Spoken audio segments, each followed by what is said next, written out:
রব্বুল আলামিন বলেন, ইয়া আইয়ুহাল্লাযীনা আমানু ইজতানিবু কাসীরাম মিনাজ-যন্নি ইন্না বা'দাজ-যন্নি ইসমু ওয়া লা তাজাসসাস।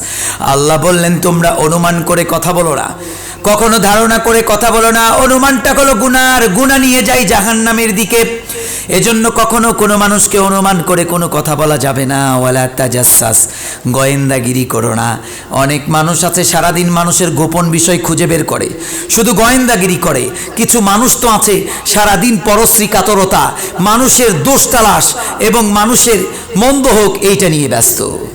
কিন্তু বিশ্বনবী বলেছেন প্রতিটা মানুষের একটা গোপন জায়গা আছে। বিশ্বনবী বললেন, everyone has a personal space and no one should interfere someone private matter and no one should interfere someone personal issue. কোনো ব্যক্তির ব্যক্তিগত গোপন বিষয় নিয়ে নাক গলানো যাবে? কখনোই যাবে না। ওয়ালা ইয়াগতাব বা'দুকুম বা'দা, আর কখনো কোনো মানুষের গীবত করো না। গীবত করতে নিষেধ করেছেন মুহাম্মদ সাল্লাল্লাহু আলাইহি ওয়াসাল্লাম। বিশ্বনবী নিষেধ করেছেন। রাসূল বললেন, আল গীবাতু আশাদ্দু মিনাজ জিনা, গীবত জিনার চাইতেও মারাত্মক গুনাহ। এজন্য কখনো কোনো সময় গীবত করা যাবে।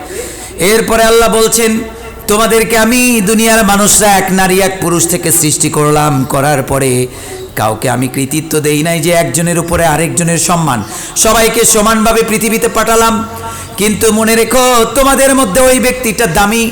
ইন্না আক্রামাকুম ইনদাল্লাহি আতকাকুম, যার তাকওয়া যত বেশি তার মর্যাদা আমি আল্লাহর কাছে তত বেশি। বলেন সুবহানাল্লাহ। অনেক মানুষ আছে দেখা যায় মানুষকে কটাক্ষ করে, ঘৃণা করে।